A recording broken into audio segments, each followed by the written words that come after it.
नमस्कार. मी सचिन वडगुले. आपण आज पाहणार आहोत नॉन क्रिमिनलचा दाखला आहे.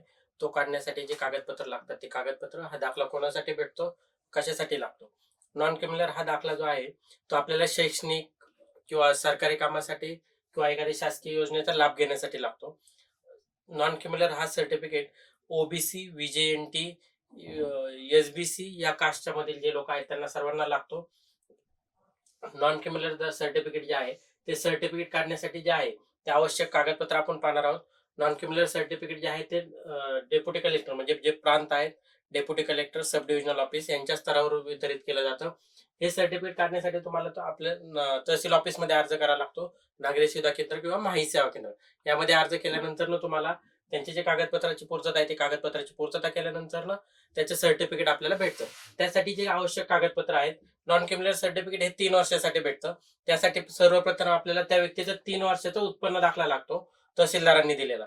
उत्पन्न दाखला सोबत त्या व्यक्तीचं एक घोषणापत्र असतं. ते विहित नमुन्यातील जो अर्ज असतो तो अर्ज, एक घोषणापत्र असतो, घोषणापत्र, 3 वर्षाचा तहसीलदारांचा उत्पन्न दाखला किंवा ते जर शासकीय कामासाठी असतील त्यांचा फॉर्म नंबर 16, आयटी रिटर्न, हे सगळे कागदपत्र असतात. त्यानंतर त्यांचा ओळखीच्या पुराव्यामध्ये एक आधार कार्ड, पॅन कार्ड, मतदान कार्ड, वाहन चालक परवाना, ड्रायव्हिंग लायसन, याच्यापैकी त्यांचा फोटो आयडी एक असेल तर शासकीय कामाला असेल तर त्यांचं शासकीय कामाचा आयडी प्रूफ एक.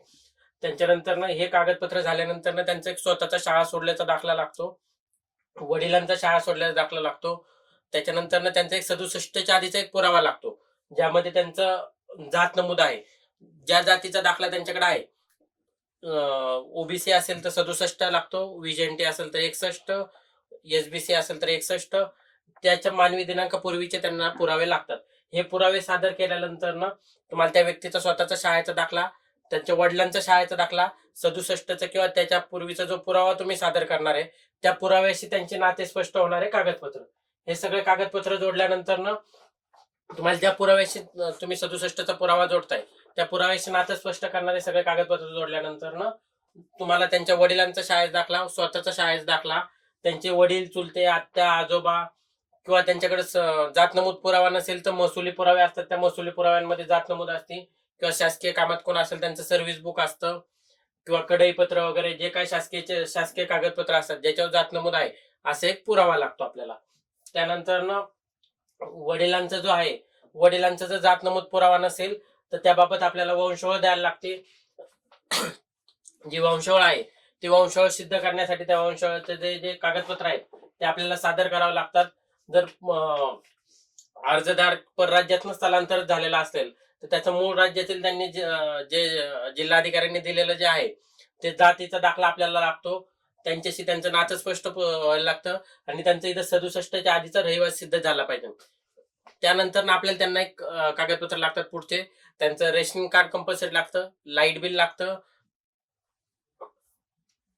त्यानंतर त्यांचं विवाहित जर स्त्रिया असतील तर स्त्रियांच्या बाबतीत त्यांचं मॅरेज सर्टिफिकेट किंवा गॅझेट किंवा त्यांचं विवाहापूर्वीच्या नावाचं आणि आता चालूच्या नावाचं एक कागदपत्र. त्यामध्ये त्यांचं जे स्त्रिया आहेत त्यांची ही जाती वडिलांच्या बाजूची असल्यामुळे त्यांना वडिलांच्या बाजूचे कागदपत्र लागतात. वडिलांच्या बाजूचं 67च्या आधीचं जात नमूद पुरावा लागतो आणि त्यांना दाखला काढण्यासाठी त्यांनी जे कागदपत्र सादर केलेत ते कागदपत्रांचं त्या 67च्या आधीचा पुरावा आहे त्यांचं नातं स्पष्ट झालं पाहिजे. त्यानंतर जे तुम्ही कागदपत्र सादर करणार आहेत ते कागदपत्र तुम्हाला तुमच्या तहसील ऑफिसमध्ये सादर करावं लागतात किंवा नागरी सुविधा केंद्रामध्ये सादर करावं लागतात किंवा तुम्ही ऑनलाईन आपले सरकार पोर्टल जे आहे त्या पोर्टलवर ते कागदपत्र सादर करू शकता. ते सादर केल्यानंतर तुम्हाला ते तहसील ऑफिसमध्ये सादर केल्यानंतर त्याच्यावर तहसीलदारांची सही होती, तहसीलदारांनंतर प्रांतांची सही होती, प्रांतांची सही झाल्यावर तुम्हाला त्याचं सर्टिफिकेट तुम्हाला इश्यू होतं. ह्या सर्टिफिकेटचा कालावधी जे आहे ते 3 वर्षासाठी असतो. 3 वर्षासाठी म्हणजे जे तुम्ही ज्या तारखेला तुम्ही काढलेलं आहे त्याच्या पुढचं जे 3 वर्षानंतर 31 मार्च येईल आर्थिक वर्षाचं जे असतं त्या आर्थिक वर्षाने ते सर्टिफिकेट तुम्हाला दरवेळेस तुम्हाला नवीन काढायला लागतं किंवा रिन्यू करून घ्यावं लागतं. दर आर्थिक 3 वर्षानंतर तुम्ही हे सर्टिफिकेट काढण्याच्या वेळेस तुम्हाला परत सर्व डॉक्युमेंट सादर करावे लागतात. आता आपण जे डॉक्युमेंट पाहिले त्यामध्ये जर त्यांच्याकडे अजून त्या शासकीय कार्यालयांमध्ये तुम्हाला कागदपत्र मागवली नातं स्पष्ट होण्यासाठी किंवा तुमचे जातीचे पुरावे स्पष्ट होण्यासाठी तर ते तुम्हाला सादर करावे लागतात. यामध्ये तुम्हाला जे नॉन क्रिमिनल सर्टिफिकेट आहे ते सर्टिफिकेट तुमच्या पूर्ण प्रत्येक व्यक्तीचं सिंगल सिंगल करावं लागतं. ज्या व्यक्तीला तुम्हाला शासकीय सवलतीचा फायदा घ्यायचा आहे त्या व्यक्तीचं तुम्हाला नॉन क्रिमिनल सर्टिफिकेट काढावं लागतं. धन्यवाद.